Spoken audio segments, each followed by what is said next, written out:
Hey there, everyone, and welcome back to Utility Sports. Today, we are bringing you another rendition of the 2021 NFL Mock Draft here on the channel. And before we jump into today's video, I just want to remind each and every one of you, hit that like button, comment on today's video, and also be subscribed to the channel in order to be entered for a Jacksonville Jaguars Trevor Lawrence jersey giveaway. Super nice jersey, brand new, never been worn. Comment, and subscribe in order to be entered for that. We have gained a lot of subscribers the last few days, and we would love for you to be a part of the train here at Utility Sports. And today, I'm joined by our mock draft wizard, Austin Host. He takes a close look at each and every one of these players here going into the NFL draft. And Austin, break it down here. Pick number 1, the Jacksonville Jaguars select Trevor Lawrence. Break down what he brings to the Jaguars organization. I mean, the first thing that you notice is he is a very poised quarterback. Obviously, he's a winner. He knows how to win games at the collegiate level. Hopefully that translates to the NFL level. Obviously has the prototypical size. He's got the 6'6" frame. He's actually pretty mobile for having that 6'6" frame as well. He can throw it to every level of the field, and I think he's the total package at number 1. Yeah, a lot of reports saying that he could be the best prospect since Andrew Luck to come out of college. What's your thoughts on Trevor Lawrence, his comparison to Andrew Luck, and how you expect him to play in the NFL?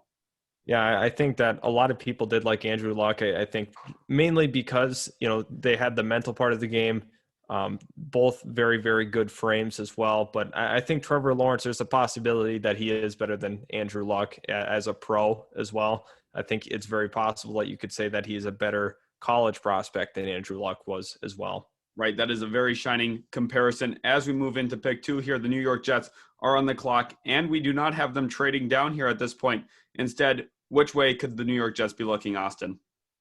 We know that it's going to be Zach Wilson with this Jets pick. Obviously, Zach Wilson's a really, really interesting prospect, gained a lot of steam this year, mainly because he's a mobile quarterback. He has a good frame as well. He's got that 6'3" frame, which a lot of people, even some of the experts, think he's 6 foot yet, which it does not appear to be, on film. He does not look 6'3", but he's got the 6'3" frame.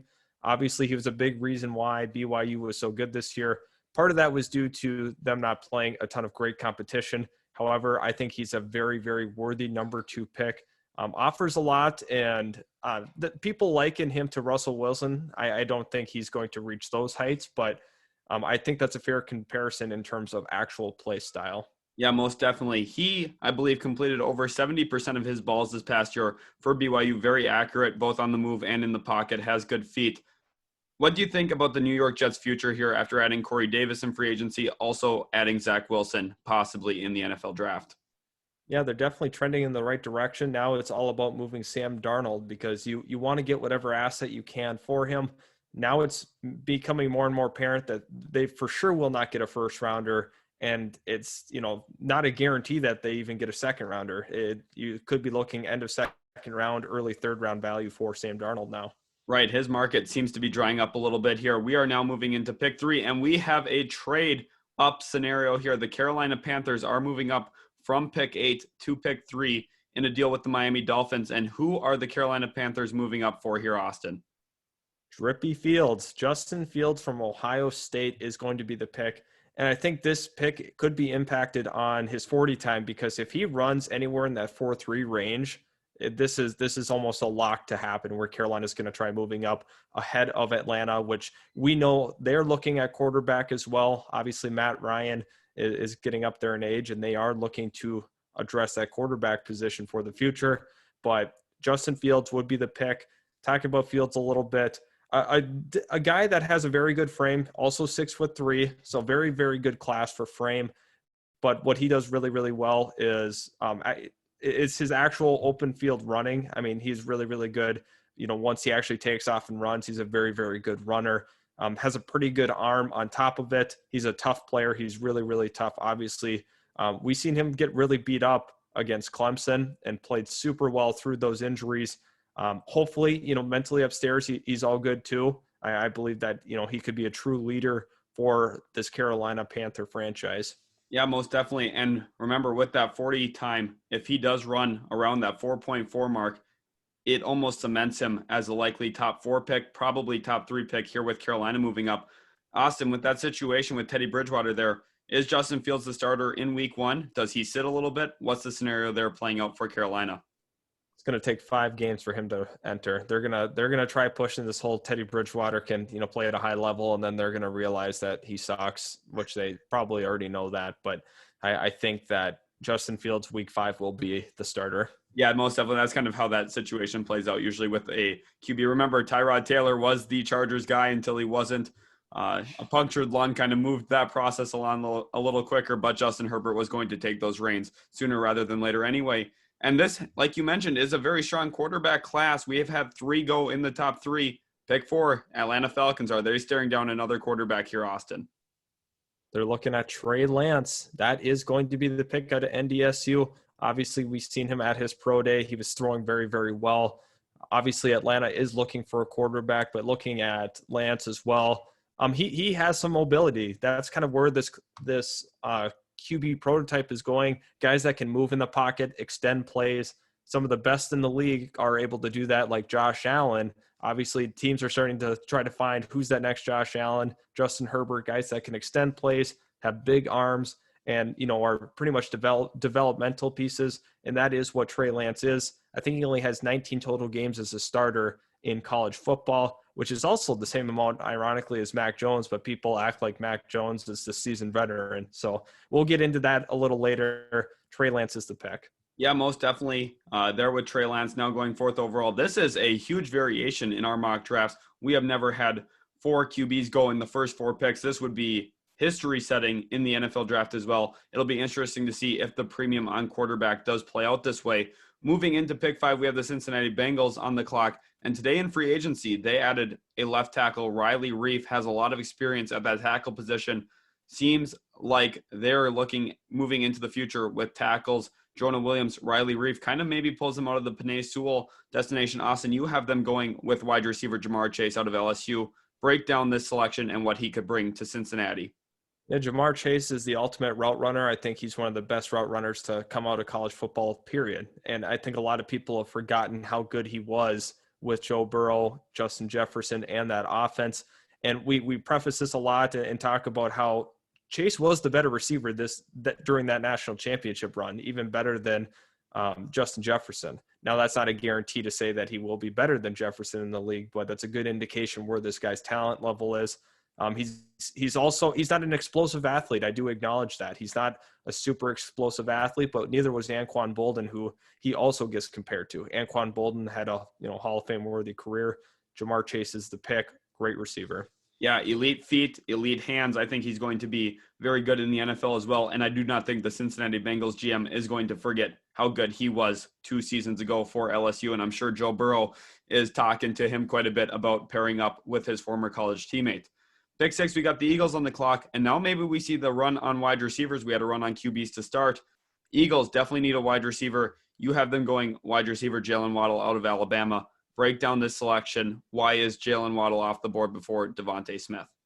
See, a lot of people are going to, get really crabby about this Jalen Waddle going here, but let's also remember Henry Ruggs, because of the combine, was ultimately selected before Lamb, Judy, Jefferson, Rager.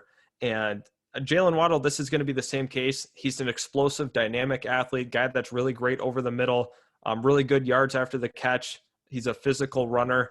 And ultimately, that's what lands him ahead of Devontae Smith. Devontae Smith is a very, very good receiver, obviously. But I think Jalen Waddle's athleticism will blow away the Philadelphia Eagles. Yeah, most definitely. Jalen Waddle is extremely athletic, end-to-end burner. But let's also not act like Jalen Waddle isn't a productive receiver. When he's healthy, he is performing, and I think he is well worth a top 10 pick in this class. I know you feel the same way there as well, Austin. Pick 7, the Detroit Lions are on the clock. The QBs are off the board. Do they look at linebacker, or are they looking on the offensive end of on the offensive side of the ball? Which way are you having the Lions go here at 7, Austin? Well, if you could just click ahead here, you'll see that the pick is Devontae Smith, because Devontae Smith, obviously he doesn't go at pick 6, but Detroit's going to be very quick to jump on him at number 7, just considering that he won the Heisman, very talented receiver, really good in traffic as well, catching the ball in traffic. He can be used in a variety of ways. Slot, outside, doesn't really matter. He can get open. Most definitely. And now, through the first 7, we've seen 4 quarterbacks, 3 wide receivers, a historic trend now in the NFL draft. We could see this very likely play out here in the NFL. We have some of the top defensive players on the board falling. That has happened throughout history as well. Guys like Jamal Adams, Leonard Williams are 2 prime examples in recent years of the best defensive player falling in the class. Now we have at pick 8, the Miami Dolphins here. This is in the slot where the Carolina Panthers were picking. And Austin, the Miami Dolphins here, we have them going with tackle Penei Sewell. Break down what Sewell could bring to Miami even after trading down. Yeah, so for Miami, it's going to be solidifying that offensive line, obviously. But looking at Sewell, the prospect, phenomenal run blocker. He's got a little ways to go in the pass blocking department. There was this common misconception that he was an elite pass blocker. He's really not. After I was able to kind of sit down and review the film a little bit, sometimes he's kind of on his toes, sometimes off balance when trying to pass block. Doesn't have a great base in terms of, in the pass blocking motion where he will be able to stand upright and take on any kind of edge rusher. But I think in the run blocking department, elite. Right, and that is a big area of interest for the Miami Dolphins. They definitely need to improve their run game around Tua Tagovailoa, and I think Penei Sewell would be an excellent starting point for Miami here at pick 8 after trading down with Carolina. Pick 9, we now have the Denver Broncos, and all season long, it's been cornerback county. I know that they brought in Ronald Darby this year. Still could really use a cornerback. We will see if Kyle Fuller does go to the Denver Broncos in free agency. He is not yet a free agent at this point, however, so it is difficult to speculate on that. Right now, the pick is still Caleb Farley out of Virginia Tech. Austin, why did you opt for Caleb Farley over Patrick Surtain? And why is Caleb Farley the pick here at 9? So this is going to be very close on draft night. I think Denver can lean either way. They're going to take a corner regardless, in my opinion. The reason they take Caleb Farley is he has not played the cornerback position for very long. He's still super, super young to the position. To me, he has better ball skills than Patrick Surtain. However, I think I could see them going the other way with Surtain because Surtain is a more press-oriented corner. But Caleb Farley, to me, has a little more upside, a little more athleticism, a little more fluid in the hips as well. Yeah, most definitely. Farley is now the first defensive player off the board in this mock draft. He goes 9th overall to the Denver Broncos, and I love the upside there as a cornerback for Caleb Farley moving forward. Pick 10, we have the Dallas Cowboys. This has been a 1-2 combination at that cornerback spot. Patrick Surtain stays number 2 here in the mock draft. Second defensive player off the board. Cowboys need to address their secondary. What does Surtain bring? Surtain, physical corner, guy that will absolutely jam you at the line, which is very, very typical of Alabama corners we've seen historically. But this is definitely a guy that has a little bit of length to him. He's going to be really, really aggressive at the next level, which sometimes that works, sometimes it doesn't. I mean, sometimes you're able to physically, impose your will on some of these wide receivers that you face in college, but the NFL, it's just a lot different. However, very sticky man-to-man guy. I could see Dallas, really, really benefiting in their secondary by taking Surtain. Yeah, we see Dallas going back to the cornerback well there from Alabama. Last year, they grabbed Trayvon Diggs. This year, they grabbed Patrick Surtain. You're looking at a good young duo moving forward for the Dallas Cowboys. Pick 11, we're staying in that division there with the New York Giants. They have a high magnitude of needs. At this point, we have them going tackle Rashawn Slater. Break down what Rashawn Slater brings to the New York Giants. I know you love Rashawn Slater's game. Rashawn Slater very well could be a top 10 player in this class, adds a lot in the pass blocking department. The best pass blocker, in my opinion, in the entire NFL draft. He did really, really well on the film against Chase Young. I know a lot of people will reference that, but it's really impressive what he was able to do and neutralize Chase Young's length. Obviously, I think Rashawn Slater's got smaller arms, obviously, compared to Chase Young, but he did a really, really good job getting into his body and basically pushing the boundaries of holding without getting a holding call. I think that's what great linemen do, and that's why Rashawn Slater's a huge, huge need filler in New York. Right, most definitely. You had mentioned earlier some of the cons with Penei Sewell possibly in the pass block game, especially referencing balance. Rashawn Slater, much better in that category. The New York Giants get a phenomenal tackle here at pick 11. Pick 12, we have the San Francisco 49ers here. They have a multitude of needs as well. You could look at cornerback. They could really use one there, or a quarterback at this point, Mac Jones is the selection. Why Mac Jones, and why does he go 12th overall? Mac Jones makes sense because he's a super accurate quarterback at the University of Alabama. A lot of people will say that's because of his receivers, which, I mean, yes, that is true, but I mean, not every Alabama quarterback works out either. I mean, so that it's kind of scary to take an Alabama quarterback, but at the same time, he was super accurate. He was very calm, composed, handled pressure well when faced with it up the middle. So to me, it makes sense for San Francisco, A, because, he's just an accurate quarterback, and B, because of the financial aspects where you'll have him on a 5-year, deal at a very, very reasonable cost compared to where Jimmy Garoppolo is. Right, most definitely. And remember, everyone, this is what we are mocking to actually happen, not necessarily what we would do. Austin, I know you're not necessarily as high on Mac Jones as others. Break down some of his weaknesses as well and why he's the 5th quarterback off the board. I think this is kind of the same issues that some of the other quarterbacks in the past have had. Like, let's take Jacob Eason, for example, a guy that's not able to really move around the pocket, maneuver the pocket, feel it out, step up.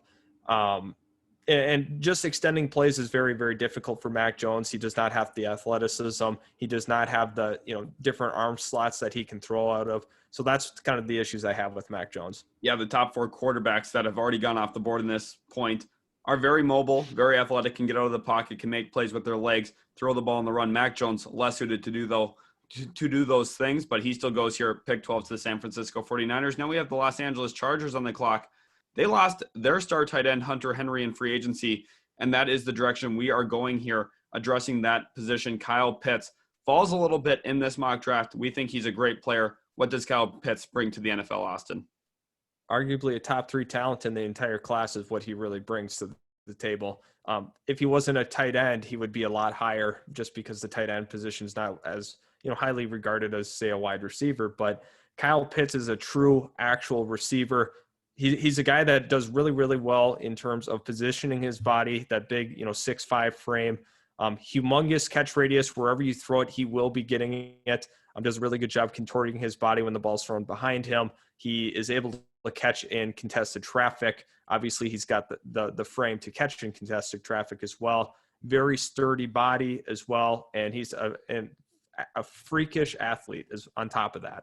Yeah, most definitely. Great frame, great athleticism. He's going to be phenomenal in the NFL. Don't expect him, or do not be surprised, actually, if Kyle Pitts spends a lot of time not in that natural tight end position either. Look at him being used in the slot, out wide as a receiver as well. He's going to be a very versatile weapon for the Los Angeles Chargers and a great complement to Justin Herbert. Pick 14, now we got the Minnesota Vikings here on the board, and they're opting for Micah Parsons in this rendition of our mock draft. Why Micah Parsons? Does the Anthony Barr contract situation play into this? Yeah, this is 100%, going off of the Anthony Barr situation. I think Minnesota was really pressed for cap this year. They had to make a decision. Ultimately, severed Barr's future contract years to save a little bit this year. And, now they're going to have to address that. Micah Parsons, once again, another freak athlete, a guy that had he played this year, could have been a top 5 pick, in my opinion. I think he's just that good, has really good instincts. He's not the best block shedder in the world. I will acknowledge that, but I mean, neither was Devin White coming out, but I mean, nobody's saying that was a bad pick either. So I think he's kind of got that is his, ultimate ceiling, is that kind of Devin White role. Very good in pass coverage. He can rush the passer, super versatile. Yeah, the versatility going to prove very helpful for that Minnesota Vikings defense. We know how much Mike Zimmer loves to get production out of that linebacking core there in Minnesota. Pick 15, a team that just did address their linebacker core, brought in Kyle Van Noy back in free agency. They've been making a ton of moves here, and they continue to address their playmaker position. Grab wide receiver Rashad Bateman out of the University of Minnesota. This is the highest we've seen him go in one of our mock drafts. Austin, break down Bateman to the Patriots, what he brings and why he's the perfect fit there in New England. This is the highest we've had him go of all of our mock drafts, and I think people are finally starting to realize what kind of a prospect we have on our hands. A guy that could run in the 4.39 area. Obviously, we had him run. Wasn't official, though, but I think he kind of runs anywhere from that 4.37 to 4.42 area. He's got a good size, good frame, good length in terms of his arms. really, really productive at the University of Minnesota in that 2019 season. Was a big reason why they were so dominant on offense despite having a really bad quarterback in Tanner Morgan. Phenomenal downfield threat. He can ultimately affect the game at all three levels of the field on top of it. Right, good footwork, provides good size for the NFL wide receiver position, and he's good after the catch as well. He's going to be a complete product for the New England Patriots, and I think he's a perfect complement to Nelson Agholor, who's going to help stretch the field a little bit there for New England. Cam Newton is getting a multitude of weapons here going into next season. Pick 16, the Arizona Cardinals, a team that does have a multitude of weapons. However, they need to spend a little bit of time on that defense. We have them going with cornerback J.C. Horn out of South Carolina. What does J.C. Horn bring at that cornerback position, Austin? What do you think about the Cardinals grabbing him here at 16? And what they're getting with Horn is good size, good length. Ultimately, he's going to be one of those man-to-man guys. You have to replace Patrick Peterson, but something that people don't realize about Pat Pete last year, he was the most penalized player in the entire NFL on the defensive side of the ball, all positions on defense. So that was something that was very shocking to me to hear that. But J.C. Horn will be a little more disciplined than that, hopefully this year. I'm kind of curious to see what he runs at the combine, but he's going to be a highly coveted corner because then all of a sudden then you have Eric Stokes and then that's kind of it for the rest of the first round corners. Yeah, most definitely. A slight facelift here for the Arizona Cardinals defense. You're going to see Chandler Jones back, J.J. Watt now there in Arizona as well, a much improved Cardinals defense going into next year. And the Vegas Raiders are now on the clock at pick 17. Austin, you had just mentioned Eric Stokes. He is the selection here at pick 17. And you had also mentioned running at the combine for our previous corner. Eric Stokes ran very well. I believe it was an official 4.25 40-yard dash. That athleticism with what he brings at the cornerback position. Rate this pick for the Raiders and what he could mean for Las Vegas. This is phenomenal. I think if you take Eric Stokes here, that's a very, very good move. A lot of people were down on Eric Stokes. As soon as the season ended, he was in that 25 range, and then people are pushing him down to the mid-second, late second even. So I think they were wrong in doing that, and he actually showed he is worthy of being taken at 17. You can't teach athleticism. He's a good man-to-man corner once again. This class has quite a few of those guys. Can be a bit grabby at times, but ultimately that can be taught how to, really avoid that. It's just sloppy play at times, but once you get some NFL coaching and you're playing against NFL wideouts, that'll go away quickly. Right, and I definitely feel like this fits into John Gruden and Mike Mayock's scheme when it comes into the NFL draft as well. They love to draft from big-time programs, Georgia obviously being one of those, and they also look at physical characteristics. Last year they drafted Henry Ruggs based off of some physical characteristics. Eric Stokes here gets the nod at 17 for the Las Vegas Raiders.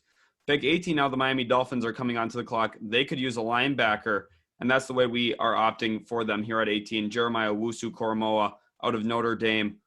How important will he be for Brian Flores' defense? He's going to be, I could see him within a couple of years being the captain of that defense. True leader in the locker room, a really, really talented player. I think he's not viewed as highly just because he is a linebacker. That's unfortunate, but he has true football instincts. Definitely an open field tackler as well. He's always around the ball no matter what, even if it's not his side of the field. He is chasing that down, high motor guy on top of it. Yeah, a big-time playmaker, someone who's going to have a real impact there for Brian Flores' defense. I love this for the Miami Dolphins, and I think at this point they would have to be very ecstatic with their draft grabbing Penei Sewell at 8 after trading down, and Owusu-Koramoah at 18. This is a dream scenario for the Miami Dolphins after grabbing Will Fuller in free agency. Pick 19, Washington football team. They're on the clock here. They made a big splash, grabbed Curtis Samuel to address their wide receiver position. Now it's about helping out their quarterback, Ryan Fitzpatrick, or Taylor Heineke in another area. That is tackle. They grabbed the Virginia Tech Hokie, Christian Darrisaw. What does he bring to the table? Yeah, once again, I think for Washington, it's going to be important protecting your quarterback. I think Darrisaw is going to be, arguably the best pass blocker on that offensive line as soon as he gets there. At this point, I think they have to be really, really careful.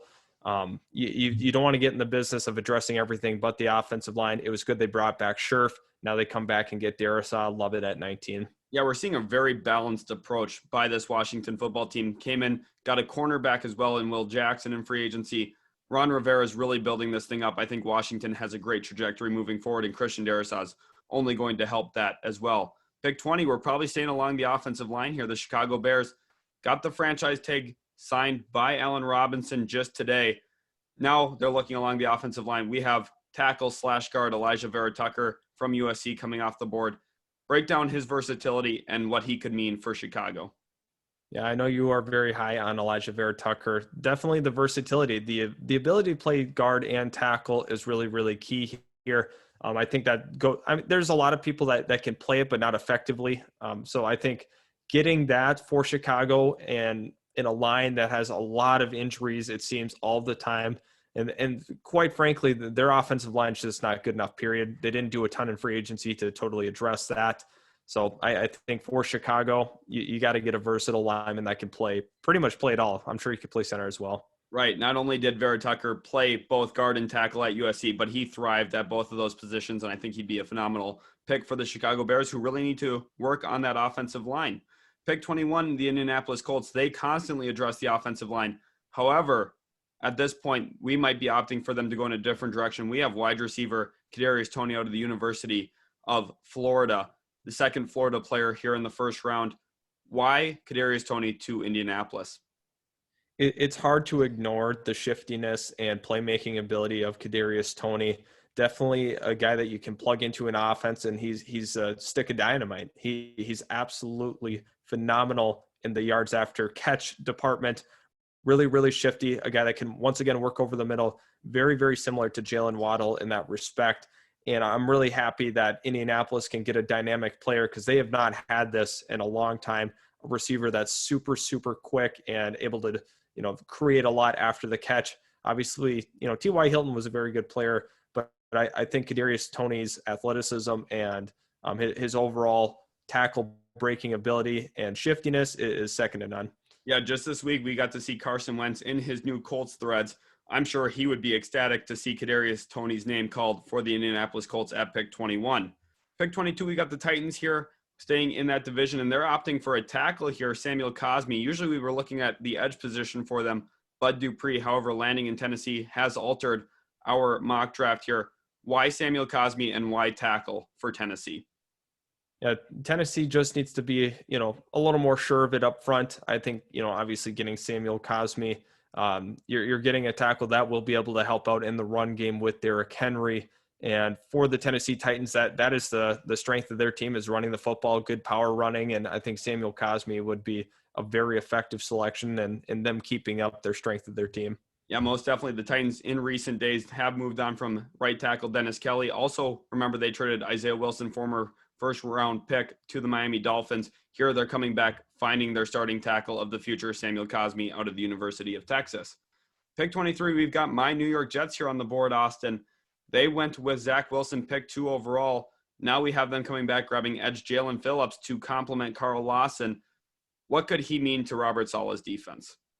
I think what is going to be really, really good for Robert Saleh is his ability to play both the pass and the rush. I really took a deep dive in all the edges in the class, and for me, he's the best against both. I don't think he's the most effective pass rusher. I think he's got a lot of moves, but at the same time, he's really, really good against the run. So I think for Robert Saleh, he's going to want a guy that can do both. Jalen Phillips, his ascension has been absolutely crazy in just 1 year.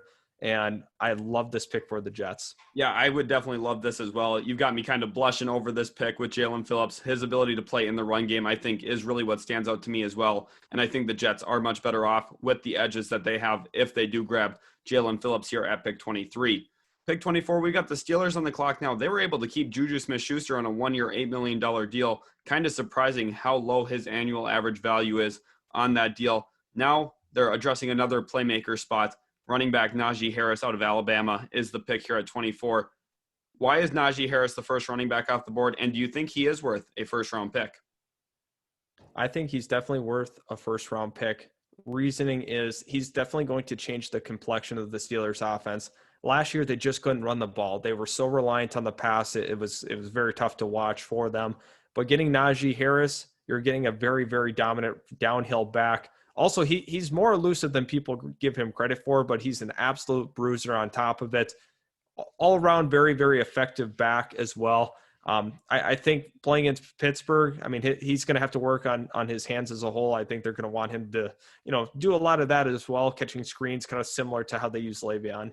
Right. Remember when Pittsburgh was at their best this past decade, they had the three killer bees in Ben Roethlisberger, Le'Veon Bell, and Antonio Brown. Now they're trying to emulate that again. Still have Ben Roethlisberger, Najee Harris, the best running back in this class, comes in at pick 24. Juju Smith-Schuster stays around. Not necessarily the same level of players, but you need to keep a trio like that intact long term.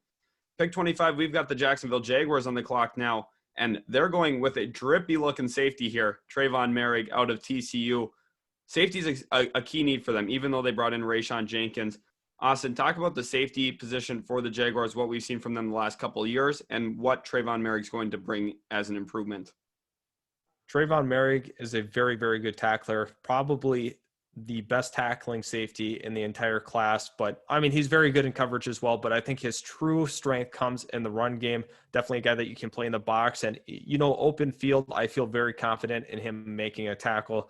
That's not something that the Jaguar fans could say about their team last year. Obviously, the safety position was horrible tackling. Obviously, they gave up a lot of rush yards because of that as well, just because they had no guy in that second or third level that could make a tackle, therefore springing huge runs. I think Trayvon Merrick is a great fit for Jacksonville. Yeah, and especially in that division, you're going to need to have someone who can play up in that box like Trayvon Merrick can. You go against Derrick Henry twice a year. Also, Jonathan Taylor really broke out for the Colts last year. You need to have this impact safety like Trayvon Merrick. I think this is a very good grab for the Jaguars. They also really addressed their defensive line already in free agency. Had a lot of nice moves on defense. I think Trayvon Merrick really caps it off for their offseason on that side of the ball. Pick 26, now we have the Cleveland Browns here. Linebacker probably being the key need. They brought in Takk McKinley along the edge position. And we're opting for Zaven Collins here out of Tulsa. Austin, for those of our viewers who don't really know that much about Zaven Collins, what does he bring? He's really good in the open field. I trust him. This is another guy that I really trust in that open field to make a tackle. Does really good in terms of keeping things in front of him, making sure that guys, even in the pass game, don't get past him. Does a really nice job, keeping his depth, good spatial awareness as a whole for him. Really fun prospect. I think he was a little underrated going into this. I think linebackers are generally underrated in the draft as well, but big reason why we talked about this a lot, why Tulsa had a very good defense and very good team this year. He was the true heartbeat of that Tulsa Hurricane defense. Yeah, most definitely. And remember, too, head coach there, Kevin Stefanski, he's been trying to emulate the success that he was a part of there in Minnesota. Key thing there was high-level linebacker play for the Minnesota Vikings. Bringing in Zaven Collins is a step in the right direction there for that Cleveland Browns defense. Pick 27, we're staying in the AFC North now with the Baltimore Ravens. They have to improve around Lamar Jackson in the pass game, and that's why we're opting for Terrace Marshall Jr. out of LSU to be the pick here. I know he's really great when it comes to contested catches. Why is that a big deal for Baltimore? I think for Baltimore, they don't have that true red zone threat, especially at the wide receiver position. Obviously, they tried the whole Dez Bryant experiment. That's not really viable. I think Terrace Marshall Jr. is arguably the best red zone threat in the entire draft class. You could argue him or Jamar Chase is his counterpart, but Terrace Marshall Jr. really effective in terms of finding the open spots in the red zone, really good with contested catches in that region. And this is another wide receiver from LSU that's getting undervalued. I think the same thing happened with Justin Jefferson last year, was kind of overshadowed by Jamar Chase. I think the same thing happened with Terrace Marshall Jr. It was unfortunate.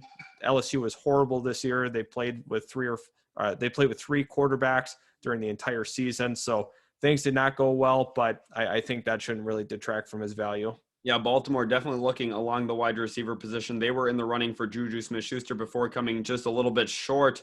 And now not one, but two LSU receivers are off the board here in the first round.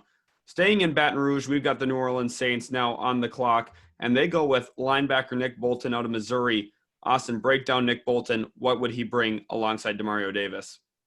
Yeah, once again, he's gonna be effective in the run game as well, and I think Nick Bolton definitely fills the need for the New Orleans Saints. Obviously, they're having to get creative with their cap space, but I can tell you next year and the year after won't get really any easier for them. So I like this selection. New Orleans is going to protect themselves at that linebacker spot. They got to be They got to be solid on that second level. Right, Quan Alexander, one of those guys that did have to move on from because of the salary cap situation. Nick Bolton comes in as the replacement on a cheaper option. You're going to have a fifth-year option on him as well, staying cheap at that linebacker spot. Pick 29, we got Green Bay now on the clock, and they offer a wide receiver we haven't had go in one of our first rounds yet. Rondale Moore, the Purdue Boilermaker. Why does he go 29th overall? Yeah, so Rondale Moore, it's been a while. I think it's been since probably our second or third mock draft since we had him in the first round, but he's been gaining some traction. Really good receiver. Just it's unfortunate because he's got that 5'9" frame. He's limited to the slot, so that's where that value is for him. He's going to be a really, really effective slot receiver. You can have Devontae Adams on the outside. Rondale Moore will do a great job working the inside in the slot.